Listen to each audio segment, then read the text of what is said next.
Hello trainees. आज हम अलग अलग वुडन सैंपल पीसेस हार्डवुड के लिए सॉफ्टवुड, ग्रेन्स और उसके एप्लीकेशंस पहचानेंगे। इस वीडियो का उद्देश्य है वुडन सैंपल्स और उसके एप्लीकेशंस पहचानना, हार्डवुड और सॉफ्टवुड पहचानना, ग्रोथ और ग्रेन्स पहचानना। चलो शुरू करते हैं। सागौन की लकड़ी ये एक बड़ा पेड़ होता है। लकड़ी सीधे दाने वाली होती है और इसका रंग गहरा भूरा पीला होता है। सैपवुड हल्के पीले रंग का होता है और हार्टवुड सुनहरे भूरे रंग का होता है।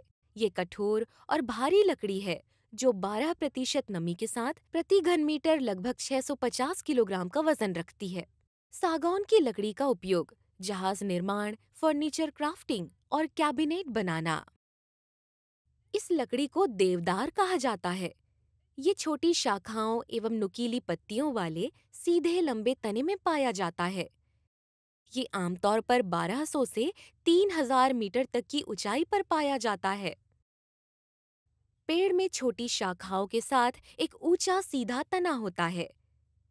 सैपवुड सफेद है और हार्टवुड हल्के पीले भूरे रंग का है। लकड़ी कठोर और भारी होती है। 12% नमी की मात्रा पर इसका औसत वजन 545 किलोग्राम प्रति घन मीटर होता है। इसकी बनावट मध्यम, महीन और समान होती है। देवदार एक अपोरस लकड़ी है, जिसका अर्थ है कि इसकी लकड़ी के रेशों के अंदर ज्यादा नलियां नहीं होती हैं। देवदार के उपयोग निर्माण के लिए furniture, packing cases, railway sleeper, buggy, घोड़ा गाड़ी इत्यादि। चीड़ चीड़ दिखने में देवदार के समान होता है, लेकिन निम्न गुणवत्ता का होता है। सैपवुड सफेद है और हार्टवुड हल्के पीले भूरे रंग का है। कठोर एवं भारी लकड़ी जिसका औसत वजन 575 किलोग्राम प्रति घन मीटर होता है। ये मध्यम और असमान बनावट का होता है। ग्रेन का पैटर्न सीधे से लेकर पेंचदार या आड़ा टेढ़ा होता है। चीड़ के उपयोग निर्माण के लिए, फर्नीचर, बड़े पैकिंग केसेस के लिए, कैबिनेट बनाने के लिए। कैल कैल एक सदाबहार वृक्ष है जिसकी संरचना चीड़ के समान ही होती है। सैपवुड सफेद है और हार्टवुड हल्का और गुलाबी लाल है। घनी, रेशेदार, कठोर और टिकाऊ लकड़ी। ताजा काटने पर राल जैसा रंग प्रदर्शित होता है। नरम और हल्का। औसत वजन 515 किलोग्राम प्रति घन मीटर। कैल के उपयोग अलमारी निर्माण, furniture, packing case, drawing board, railway sleeper इत्यादि। शीशम शीशम आमतौर पर सड़कों के किनारे उगता है। छोटे तने और बड़ी शाखाओं वाला पेड़। शीशम की सैपवुड हल्के पीले रंग की होती है और हार्टवुड सुनहरे या गहरे भूरे रंग की होती है। कठोर एवं भारी लकड़ी जिसकी एवरेज डेंसिटी 780 किलोग्राम प्रति घन मीटर होती है। सीधे आपस में जुड़े हुए दानों के साथ एक मध्यम मोटे बनावट को प्रदर्शित करता है। साल ये सीधा ऊपर बढ़ने वाला पेड़ है। सैपवुड हल्के पीले रंग का होता है और हार्टवुड भूरे या लाल भूरे रंग का होता है। कठोर एवं भारी लकड़ी जिसकी एवरेज डेंसिटी 855 किलोग्राम प्रति घन मीटर होती है, जो आपस में जुड़े दानों के साथ एक खुरदुरी बनावट प्रदर्शित करता है। साल के उपयोग ये एक मूल्यवान लकड़ी है और सभी प्रकार के कार्य के लिए इस्तेमाल की जा सकती है। निर्माण के लिए रेलवे स्लीपर्स। बबूल बबूल की विशेषता। ध्यान दें कि इस पेड़ की पत्तियां बहुत छोटी होती हैं। ये भी ध्यान दें कि बबूल का तना अपेक्षाकृत छोटा होता है, इसीलिए लकड़ी से बना बबूल बड़े आकार में उपलब्ध नहीं होता। पूरे भारत में बहुतायत में पाया जाता है। लकड़ी का दाना बंद होता है और वो सख्त होती है। लकड़ी का रंग हल्का लाल होता है। वजन लगभग 785 किलोग्राम प्रति घन मीटर है। बबूल के उपयोग टूल हैंडल, पहिए, लकड़ी गाड़ी बनाने के लिए, हल इत्यादि। आम आम के पेड़ पूरे भारत में पाए जाते हैं। लकड़ी की गुणवत्ता कम होती है। इसके रेशे बड़े और खुले धारीदार होते हैं, जिसका मतलब है कि इसमें बड़े छेद होते हैं। लकड़ी का रंग पीला ग्रे होता है और प्रति घन मीटर लगभग 690 किलोग्राम का वजन होता है। इसमें काफी मात्रा में नमी और रस होता है। आम की लकड़ी का उपयोग निम्न गुणवत्ता वाले दरवाजे और खिड़कियां बनाने के लिए, पैकिंग केस इत्यादि। बांस, ये पेड़ भारत के लगभग सभी भागों में पाए जाते हैं। ये लचीला और मजबूत होता है। बांस प्राकृतिक रूप से उस मिट्टी पर बढ़ता है जो ना तो अत्यधिक अम्लीय है और ना ही अत्यधिक क्षारीय। बांस की सबसे अधिक वृद्धि असम क्षेत्र में होती है। इसका उपयोग पूरे देश में गरीब झोपड़ी बनाने में करते हैं। बांस का उपयोग दीवारें, फर्श, छत, छत की सीढ़ी, टोकरी बनाने की चटाई, चलने की लाठी, छाते का हैंडल, खिलौने, कागज की लुगदी। टिम्बर लकड़ी में दोष, सभी प्रकार की लकड़ी में प्राकृतिक दोष होते हैं जो उस मिट्टी पर निर्भर करता है जिस पर वे उगते हैं और जलवायु परिस्थितियों पर निर्भर करता है जिसके साथ वे उगते हैं। लकड़ी में होने वाली किसी भी अनियमितता को दोष कहा जाता है, चाहे वो लकड़ी के अंदर हो या बाहर। दोष लकड़ी की मजबूती, लंबे समय तक उसकी स्थिरता और उपयोगिता का मूल्य कम कर देते हैं। इन दोष का कारण बिजली, तेज हवाएं, आग, बीमारी, कीड़े, फंगस इत्यादि हैं। कटाई करते समय लापरवाही, अर्थात पेड़ काटते समय लापरवाही। सीजनिंग, जो कटी हुई लकड़ी को सूखने देती है। रूपांतरण, जो एक लॉग को प्रयोग करने के लिए योग्य तख्तों या बोर्डों के ढेर में बदलने की प्रक्रिया के दौरान होता है। फंगस और कीड़े। चलिए कुछ कॉमन दोषों पर नजर डालते हैं। तो सबसे पहले बर्ल्स पर नजर डालते हैं।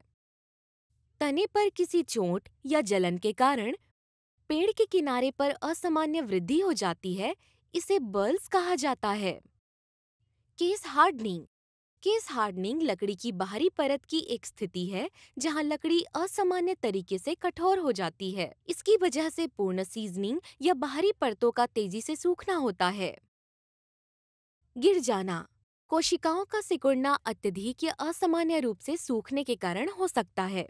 इसे कम तापमान में सुखाने से रोका जा सकता है।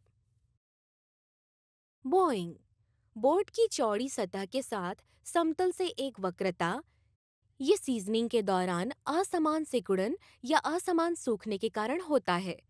बोर्ड ग्रोथ रिंग्स के समानांतर बाहर नहीं है। कपिंग, एक सरल घुमाव बोर्ड की चौड़ाई के साथ अवतल ओर पर अधिक सूखने के कारण ये पीछे से काटे गए बोर्डों में अधिक प्रकट होती है। स्प्रिंग, बोर्ड के किनारे पर एक घुमाव, सतह पर प्रभाव नहीं होता, रिक्त रहने का कारण असमान सुखाने और लकड़ी के खराब सुखाने से होता है। मुड़े हुए रेशे, ये दोष प्रमुख लकड़ी के बल से पेड़ के लगातार एक दिशा में मुड़ने के कारण होता है। लकड़ी के टुकड़े की लंबाई के साथ एक सर्पिल विकृति, ये असमान सिकुड़न के कारण हो सकता है। तो आइए हम कपिंग, झुकना, स्प्रिंग, ट्विस्ट सभी को एक साथ देखते हैं। अपसेट्स, ये ग्रेन के रेशो का फ्रैक्चर है जो कटाई के दौरान चोट लगने की वजह से होता है। ग्रेन, लकड़ी के सेल्स और वेसल्स की दिशा को दर्शाता है। क्रॉस ग्रेन, जब लकड़ी का कोई हिस्सा अपने धारा की बारीकी से अलग अलग दिशाओं में काटा जाता है तो उसे क्रॉस ग्रेन कहते हैं। ये ग्रेन की असमानता के कारण होता है। विकर्ण अनाज, जब लकड़ी के रेशे लकड़ी के टुकड़े की धुरी के समानांतर नहीं चलते, भले ही वो सीधे दाने वाली लकड़ी से काटा गया हो। ये छाल के समानांतर के बजाय लट्ठे की धुरी के समानांतर काटने के कारण होता है।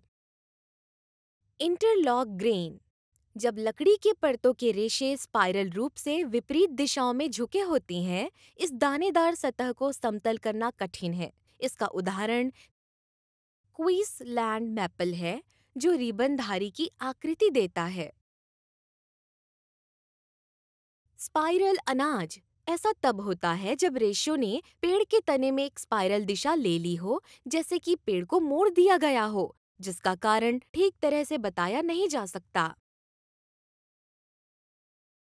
वेवी ग्रेन, रेशो की एक लहरदार व्यवस्था जिसे घुंघराले या फिडिल बैक ग्रेन के रूप में भी जाना जाता है। इस दानेदार सतह को रखना और काम करना कठिन है। वेनी एज, ये दोष लकड़ी के सैपवुड वाले हिस्से में पाया जाता है, जो कि व्यापारिक रूप से परिवर्तन करने के कारण उत्पन्न होता है। राइंड गॉल्स, ये अजीबोगरीब घुमावदार सूजन हमें मरे हुए पेड़ों पर देखने को मिलती है। आमतौर पर ये उन घावों के ऊपर पल रहे होते हैं जो शाखाएं अधूरी रूप से काटने या निकाले जाने की वजह से होते हैं। विंड क्रैक्स, ये धूप और हवा इत्यादि के संपर्क में आने वाली बाहरी सतह के सिकुड़न के कारण लकड़ी की छाल के किनारों पर होने वाले झटके या विभाजन होते हैं। हमने देखा अलग तरह के पेड़ जो हमें देते हैं लकड़ी, जैसे कि टीक, देवदार, चीड़, केल, शीशम, साल, बबूल, मैंगो और बैम्बू। फिर हमने देखी खामियां, जैसे कि burls, case hardening, collapse, bowing, cupping, spring, twisted fibres, upsets, grains, cross grain, diagonal grain, interlocked grain, spiral grain, rind galls, wind cracks और उसके कारण जो टिम्बर में हो जाते हैं। उम्मीद है आपने इस वीडियो में जो देखा वो समझ भी लिया होगा। दोबारा मिलेंगे एक और वीडियो के साथ। तब तक के लिए थैंक यू और गुड बाय।